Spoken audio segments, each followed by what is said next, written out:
And 2 weeks after I met her, a client called me, and their child, her sister's child, was in the hospital and was going to pass away. Only this time, the mom didn't know that the baby was going to die. The nurses knew, the doctors knew, but they had not told mom. And so when she called me to come down, first of all, it was one of those, okay, why is this happening? You know, I'd never done this before, now 2 in a very short period of time. But the difference was when I got there and I did that session, I knew that the mom didn't know, and I knew this baby wasn't going to make it. And more than anything in the world, I wanted to tell them that, you know, I would be willing to come back after he passed away, because this little guy, Daniel, he couldn't be lifted at all. He was in a bed, just hundreds of tubes and wires. And more than anything, I wanted to give them that same gift. So as I relayed that to Cheryl, and she talked about that family that she had dealt with that had lost a baby, I don't know who said it first, but I think it was Cheryl that said something to the effect of, this isn't fair, we need to do something about this. And I said, yeah, we should. And she said, we should start an organization. And that's really from that little what if where this started. Now, I'll be honest, I'm one of those people that if it was up to me, you know that what if shelf, you know the one where it's like a great idea and you're going to get to it? I don't know that I could have ever brought this to fruition, but it was really through her pain. She took all of her grief and made this happen. And the real blessing of the intersection was that I had been teaching for so many years that I had the opportunity to meet with thousands of photographers and to share this work. So it was through my educational side and her effort side that we were able to bring this together. And that brings us all the way to today.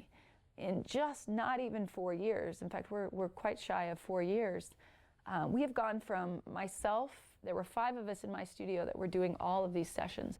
The first year that we started this organization in Denver, in my studio, we did almost 100 sessions. Wow. We were doing 2 and 3 sessions a night. The worst day ever was 6 sessions in 24 hours, 3 different hospitals. I didn't even know. And so it became this big, you know, it grew so quickly, and we were so passionate about it, but it pretty soon started overwhelming our lives. Yeah. And it was right at that point that the door opened up, and it felt like the whole world stepped up to bat and said, we'll take it.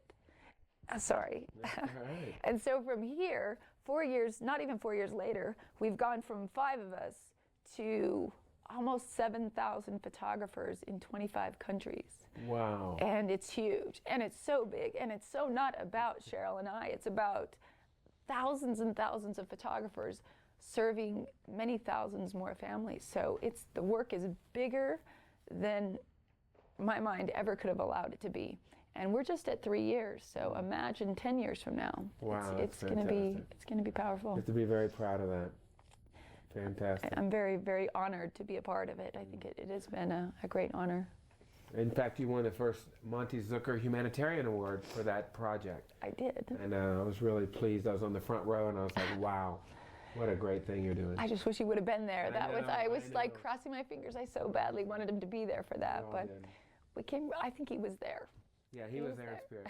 For sure. All right, I'm going to show you this, but then I'll have to kill you. Here it comes. Did you get it? That's it? There isn't a secret. I mean, honestly, there is no secret. That's it. It's just, that's what I do. I mean, honestly, I don't think, there is no new idea. There's nothing, everybody's just reinvented everything. So really, this is my trade secret. I'll lend it to you, but you have to give it back, all right? I went from 13 years of film, and you are correct. Every time I went to a convention, I was the lone girl, or there were very few of us. And it was very awkward. I mean, I had to kind of fight my way, and nobody took me serious. And, you know, I was okay with that because, you know, that sort of drives you. That's that passion that you want to do better. So I would travel and meet people. And so for me, I had to go over the film hump. And I'm really glad I did, because I think that made me a way better photographer. All the skills I have are all film-based. You know, the fact that I can push my finger faster is a disservice, I think, to what I put into the first 13 years. I try very hard to put a little, you know, rein on that finger and say, don't push it just because you can. Don't just push that button. So that sort of, for me, it was different. You know, I had that education, and then I went into the fun, fast, creative, cool things. We enjoy those products. We like making unique things. We try to push ourselves, but End of the day, the best-selling images are pretty darn close to what they always were in the olden days. Those 3/4 poses, beautiful child, simple flower, nice background, and that's it. Very little to do with extras.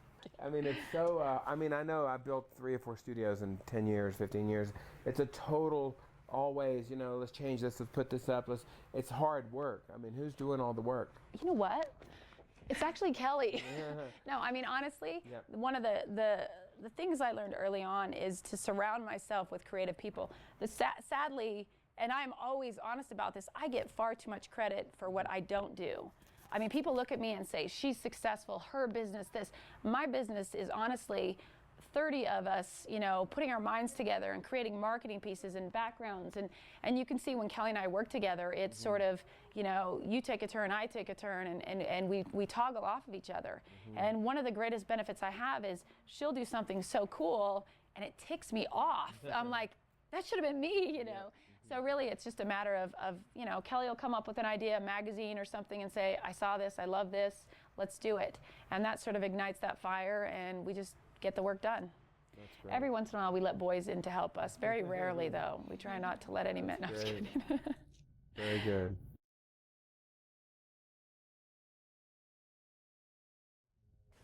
I noticed on the baby you had this great little 5 in a row thing, which was fantastic. It's kind of like a formula, and maybe it's like, you know, you go out with a plan. Right. Do you do most of your sessions with like a little, you know, kickstart it in one direction with posing? The babies definitely, because for me, babies are like little time bombs, so you have a very short period of time. So I know if I can get those 5 poses done quick, then if the baby holds out, I can get my miracle shots. But if the baby doesn't, I've definitely got an awesome series of very sellable images. Now with children, it's a little bit different because it's really based on how they're acting. I definitely have a formula of what backgrounds and what poses and things I'm going to try to do, but if you've got a wiggly child that kicks like little Tori today, you know, wiggle, wiggle, wiggle, wiggle, wiggle, I had to change a lot of the classic poses and skip them and go to more playful poses. So it's really dominated by the child's behavior. I can bring them back, you know, to a certain point, but really and truly, that's what we're here to do. We're here to capture their expressions and capture their personalities. And if a child's very busy and moves their hands and kicks their feet a lot, well, then there's no reason to try to get them in a classic pose because mom never sees them that way. And it's not even worth the battle. So it's really just based on where their little personalities take me. And I just kind of flow that way. You're one of the few people that really today understand lighting. Most people, flash on camera is good enough, or a window. Do you work outside very often? Do you? Over half my work in the year is outside. Yeah, when springtime, fall. May 13th, we go outside. I shoot 5 days a week. Only 1 day is in the studio, all the way to October 13th. So I almost exclusively do outdoor work.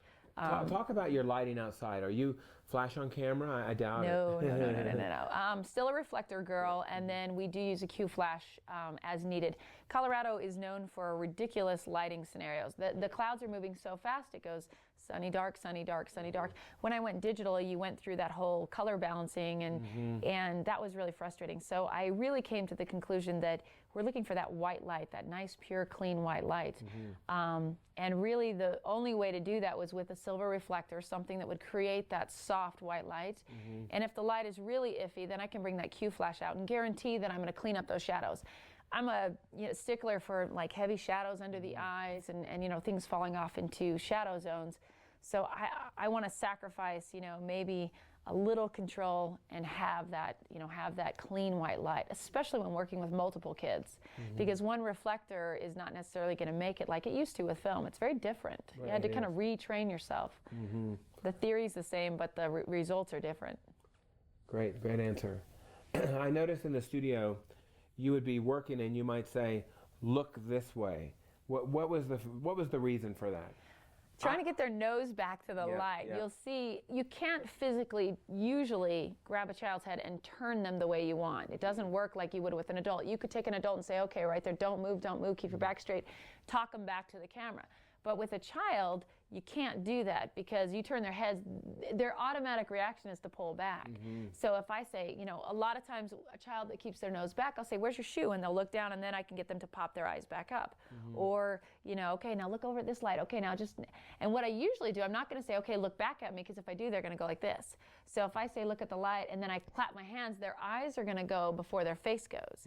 And so I've just learned that with a child, it's more body manipulation. You're going to direct their body, but don't direct attention to what you're trying to do, because they don't try to fight you on purpose. But any person, when you try to torque their body, is probably going to try to torque it back. And children are just the same. They need to be, you're almost tricking them into turning. And you know, the key, as you know, is body away, nose back towards the light, and that's what I'm always fighting for.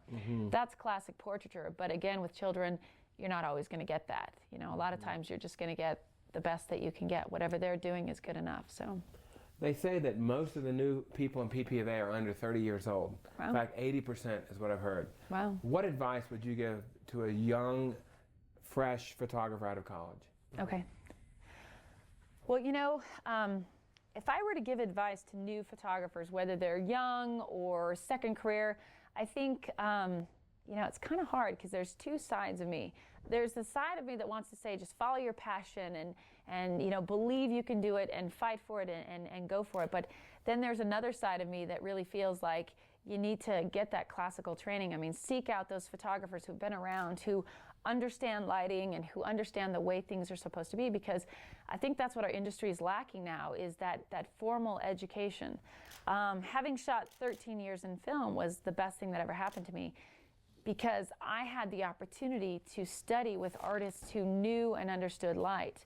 Nowadays, unfortunately, the industry has become that up-and-coming younger generation of just, you know, shoot a ton of it, and there's going to be a good one in there, and that's true. But to not know why you got the good one, to not understand why that's so beautiful, to me is really a discredit to the art. So I think, you know, it's 50-50. Follow your passion, but find your education. Find the balance and know what you're doing. When you can look at lights and you can say, I know why the nose goes this way, I know why the body goes this way, then you can break that rule. But until you understand it, you really can't break it. Now, you might notice that I meter a lot in my session. Now, I want to explain the whole transition of why I do that. Obviously, with film, we had to meter. It's hard to even explain to somebody who's never shot film what it was like to not know what you had right there. I mean, this was the back of the camera. This is what said, yeah, you've got it, because you had no other visual. And so, of course, we were trained classically to absolutely, you know, die hard use the meter. Well, when I went digital, I heard all over the industry, oh, you don't need a meter anymore. You can just meter with a histogram or on the back of the camera. Just look at it. It looks good. It's great. And I think I fell into that little trap for a while, and I tried that. And yeah, most of the time it was pretty close, and it was good enough. But I really feel like, again, you're not training your mind. My employees call me the human light meter. I can tell you in a natural lighting situation exactly what the light is. I mean, and I'm almost never wrong.